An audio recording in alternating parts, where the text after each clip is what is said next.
Selamat pagi semuanya. Perkenalkan, nama saya Yesinta Jidomi.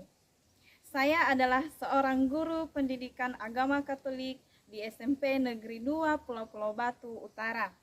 Saya adalah peserta PPG dalam jabatan batch 4 tahun 2025 di Sekolah Tinggi Pastoral Kateketik Santo Fransiskus Asisi Semarang. Nomor induk mahasiswa 25412379. Pada kesempatan hari ini, Rabu 28 Januari 2026, akan menjalani ujian kinerja secara luring di SMP Negeri 2 Pulau Batu Utara dengan materi Yesus mewartakan kerajaan Allah melalui perumpamaan di kelas 9 dengan model pembelajaran PBL. Selamat mengikuti, Tuhan memberkati. Halo. Hai. Selamat pagi anak-anak. Selamat pagi, Bu. Apa kabar kalian? Luar biasa. Yes. Baik, tampaknya sangat semangat ya. Baik, sebelum kita memulai pembelajaran kita hari ini, terlebih dahulu kita bernyanyi dan berdoa. Ibu mengajak semua untuk berdiri.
Demi ada Bu Ardi Suha, ada Bu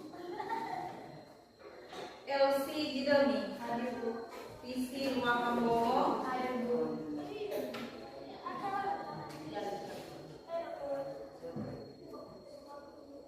Melni Wakambowo, ada Bu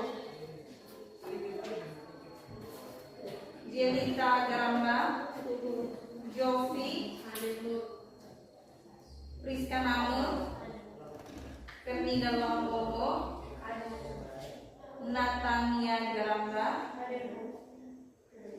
Pian Dobre, Yusniati Pinoaan, Yenti Garamba, Irwan Pinoaan. Baik, semua hadir ya. Nah, sebelum kita masuk pada materi hari ini, sekarang Ibu mau bertanya, apakah masih ingat mata pelajaran kita minggu yang lalu? Masih. Baik, siapa yang masih ingat? Coba silakan. Baik. Kita Yesus Kristus, ciri-ciri Tuhan Yesus dan sisi kemanusiaan Yesus. Bagus.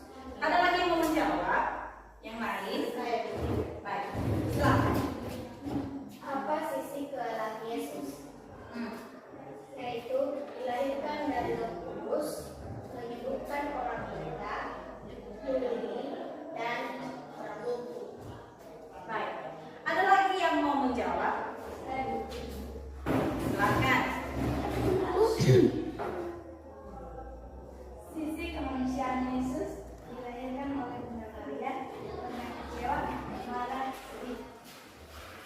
Bagus. Jadi semua sudah menjawab ya. Salut buat kita semua. Tepuk salut. Salut, salut.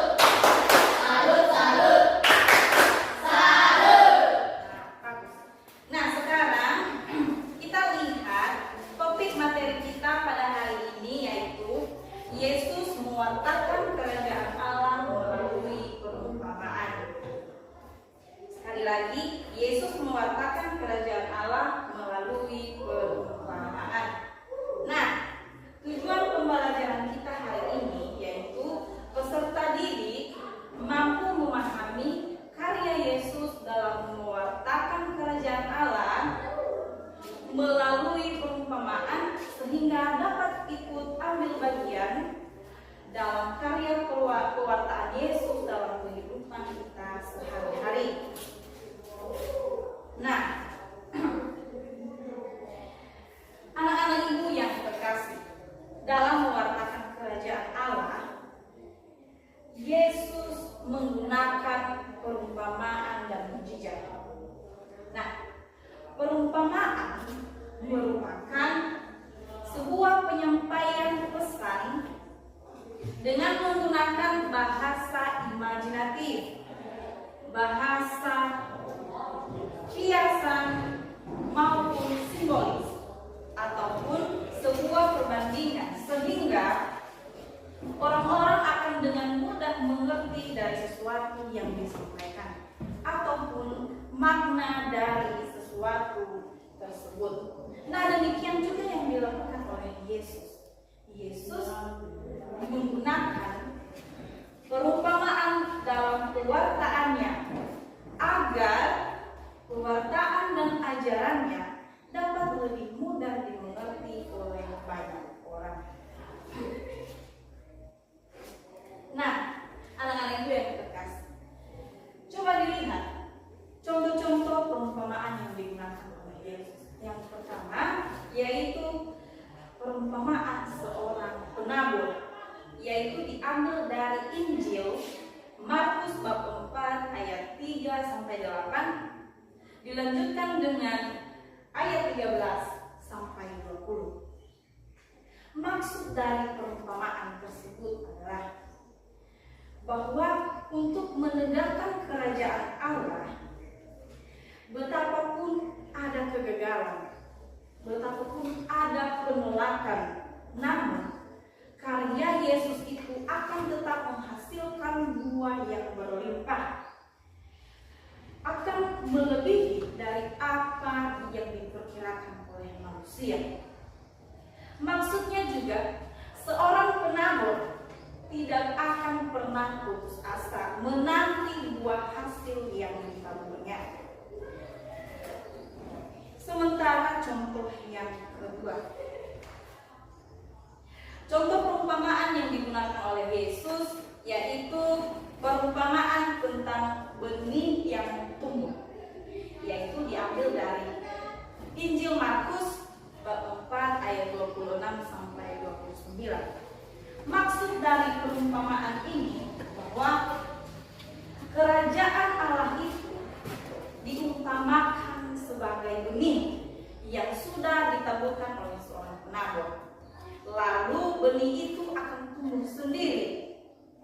Bahkan seorang penabur pun ataupun seorang petani tidak tahu kapan benih itu akan tumbuh sendiri, kapan ia akan bertunas, kapan bunganya akan keluar, dan dia tidak tahu kapan prosesnya.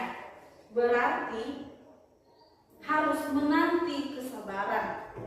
Sementara contoh yang ketiga, contoh perumpamaan yang ketiga yang digunakan oleh Yesus yaitu tentang perumpamaan ladang di antara gandum, yaitu dari Injil Matius bab 13 ayat 24 sampai 30. Maksud dari perumpamaan tersebut adalah tegaknya sebuah kerajaan Allah itu justru terjadi bila yang baik dan jahat itu bersama-sama hidup dengan penuh kesabaran dan kasih, serta yang baik ini mendorong yang jahat kembali kepada yang baik. Nah, maksudnya di dunia ini pasti kita akan bertemu dengan sesuatu hal yang jahat. Nah, maka orang-orang yang telah menerima kerajaan Allah pasti akan selalu mendorong yang tidak baik menjadi baik. Kita lihat contoh yang keempat, yaitu perumpamaan tentang harta terpendam dan mutiara berharga dari Injil Matius bab 13 ayat 44 sampai 46. Maksud dari perumpamaan tersebut bahwa hidup di dalam kerajaan Allah adalah hidup yang penuh sukacita, hidup yang penuh kebahagiaan, hidup yang penuh kedamaian. Sekalipun untuk mencapainya, seseorang itu harus berani siap meninggalkan segalanya dan siap meninggalkan hal-hal duniawi.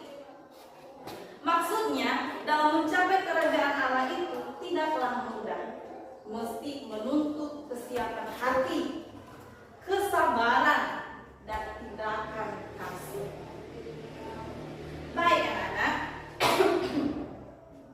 sekarang kita akan menyaksikan video singkat yang berkaitan dengan materi kita pada hari ini.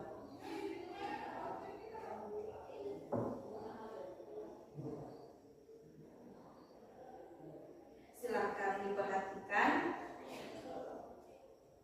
Kamu bertanya-tanya, seperti apa hati kita saat mendengar kebenaran? Yesus pernah menceritakannya melalui sebuah perumpamaan yang luar biasa.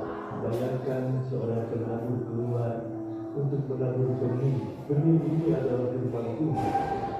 Sebagian benih jatuh di tengah jalan yang keras karena hatinya tidak siap.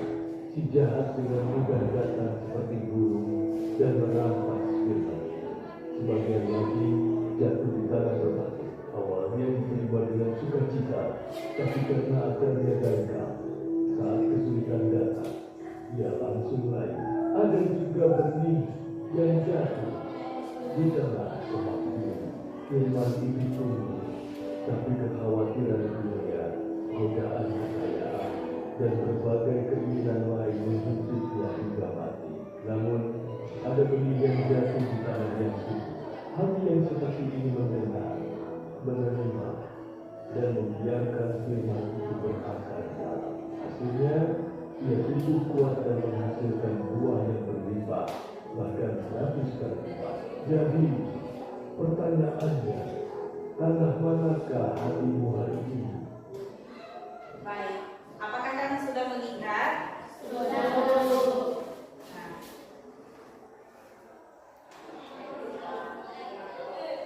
Baik, setelah kita menyaksikan cuplikan video tadi di atas yang berkaitan dengan materi kita pada hari ini, yaitu menjelaskan kepada kita bahwa firman Tuhan yang diumpamakan seperti benih yang ditemukan oleh seorang penabur. Lalu firman Tuhan itu benih yang ditemukan, yaitu diumpamakan seperti firman Tuhan. Nah, firman Tuhan itu sendiri ataupun benih itu jatuh di pinggir jalan.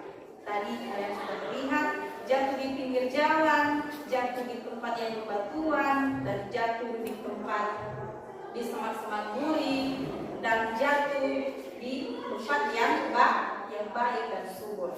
Nah, jatuh di tempat yang berbatuan, di pinggir jalan, atau di tempat yang ada kerikil. Nah, itu melambangkan hati seseorang yang keras. Dan jatuh di tempat yang berbatuan itu, yaitu melambangkan hati yang tidak menerima firman Tuhan itu. Dan jatuh di tempat semak-semak duri, yaitu benih itu tumbuh sendiri,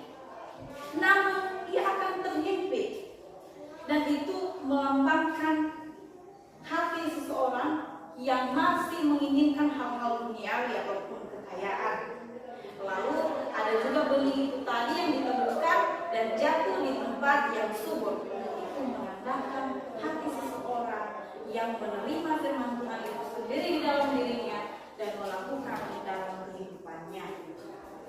Nah, baik, sekarang kita masuk pada diskusi kelompok. Jadi nanti kita bikin kelompok jadi 3 bagian dan masing-masing masuk dalam kelompoknya. Nanti buat membagikan KPD untuk lebaran diskusi. Silakan dari sekarang.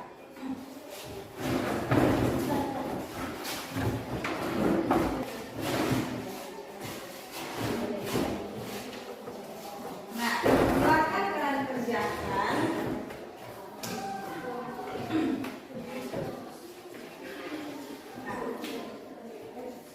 Inilah salah satu bacaan kitab suci yang berkaitan dengan materi tadi atau mengenai perumpamaan. Kemudian bahaslah bersama-sama dengan teman di kelompok dengan mandiri dan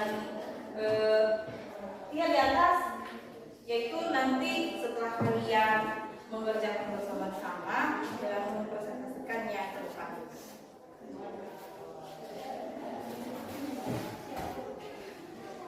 Berserah.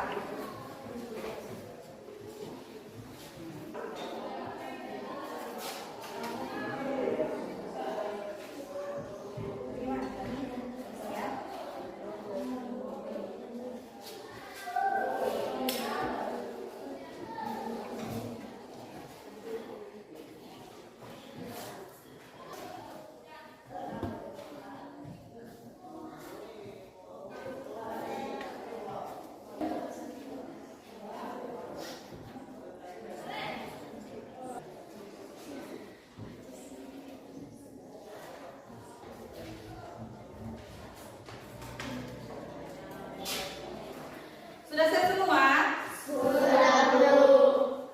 Baik, sekarang kita persilakan kelompok 1 untuk mempresentasikan hasil diskusinya ke depan ini. Jadi kita persilakan kelompok 1.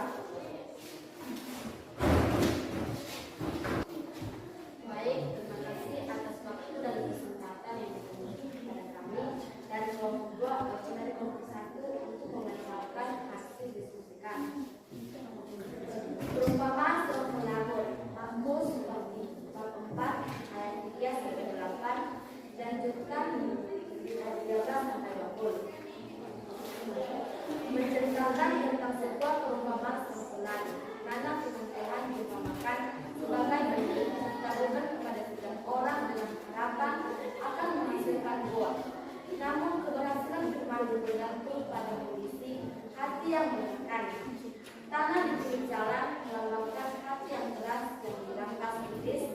Tanah berbatu melambangkan hati yang dangkal dan mudah dekat.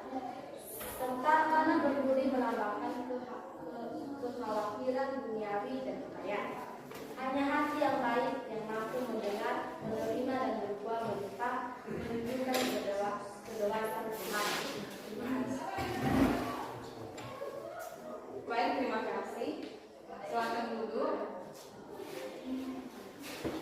Baik, sekarang kita persilahkan kelompok 2 untuk tampil ke depan mempresentasikan hasil diskusinya. Silakan maju ke depan.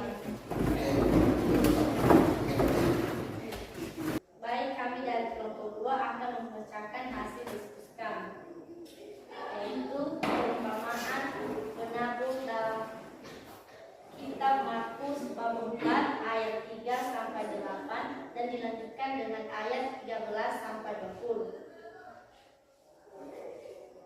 Memiliki makna bahwa benih firman Tuhan yang ditaburkan akan tumbuh dan berbuah yang pada hati yang tepat yang mencambangkan hati manusia. Tanah yang berbeda di pinggir jalan berbatu, semak, lurih, tanah baik, jalan berbatu mengembangkan berbagai jenis respon manusia terhadap firman Tuhan. Hanya hati yang baik yang dapat menerima dan menghasilkan buah. Sedangkan hati yang lain tidak akan dihalangi oleh iblis, masalah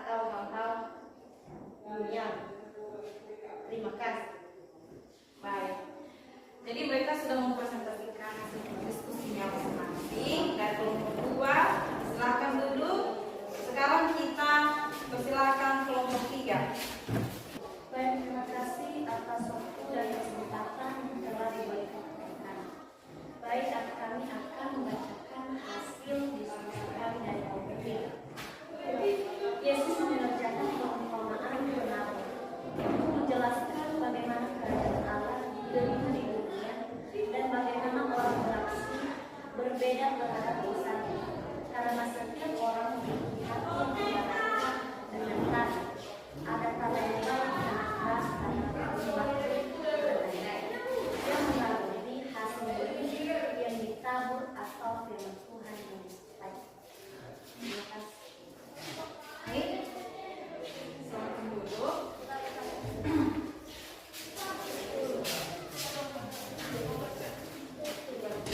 Nah, jadi semuanya sudah mempresentasikan hasil diskusi yang masing tadi. Jadi semua hasilnya bagus. Silakan kembali kursinya seperti semula. Jadi semuanya bagus ya. Hasil diskusinya semua kalian menampilkannya dengan sangat bagus. Sekarang kita tepuk salut semua. Tepuk salut. Salut, salut. Salut, salut. Salut. Nah, baik. Jadi tentang yang berkaitan dengan hasil diskusi tadi, bahwa perumpamaan seorang penabur itu yaitu yang diambil dari Injil Markus bab 4 ayat 3 sampai 8, dilanjutkan dengan bab 13 sampai 20, bahwa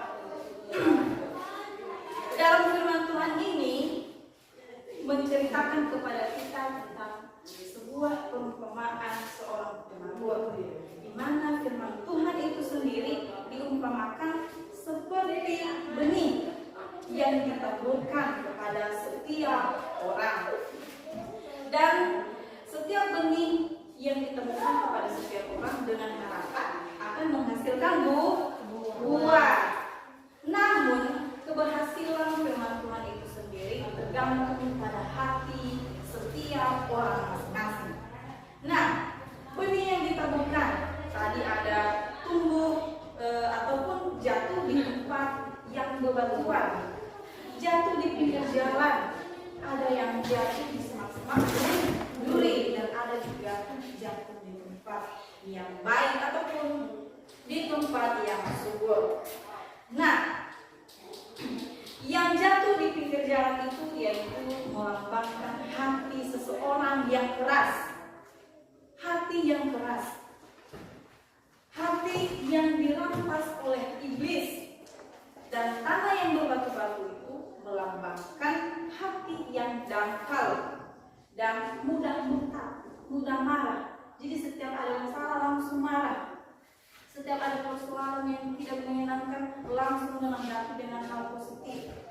Sehingga firman Tuhan itu tidak berhasil di dalam dirinya. Nah, ada tadi juga jatuh di tanah yang berduri. Itu melambangkan hati seseorang yang penuh kekhawatiran duniawi, yang masih memikirkan harta, yang masih memikirkan kekayaan, sehingga firman Tuhan itu tidak berhasil.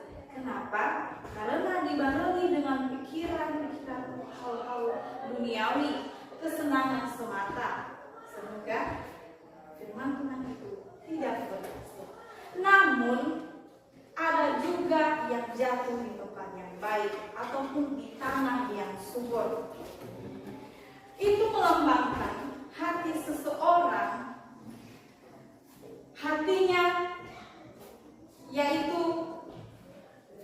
melambangkan hati yang baik, melambangkan suasana hati yang penuh damai, suasana hati yang penuh kebahagiaan, dan akhirnya firman Tuhan yang ditaburkan itu dapat berhasil membuahkan hasil, tumbuh, berakar kokoh, dan menunjukkan kedewasaan rohani atas seseorang yang memang benar-benar mau menerima firman Tuhan itu di dalam dirinya.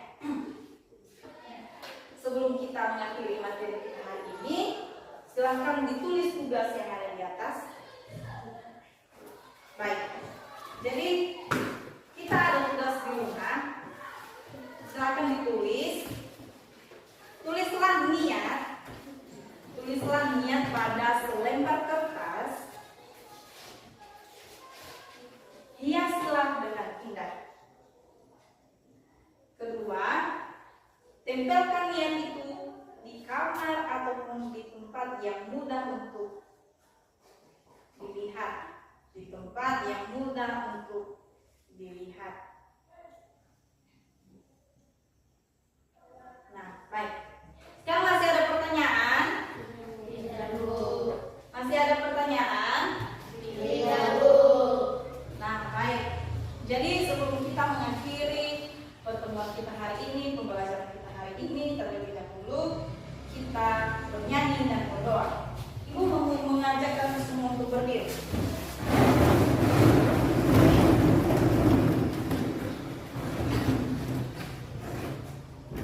Kita bernyanyi ya. Dalam Yesus kita bersandar.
Baik, silakan duduk. Dan terima kasih semuanya. Jadi kita menyelesaikan materi kita pada hari ini. Kita lanjutkan minggu depan, lalu kita tutup dengan doa yang dipimpin oleh si Rizka. Silakan maju ke depan. Silakan maju ke depan. Atau Parau atau si Fernida. Silakan.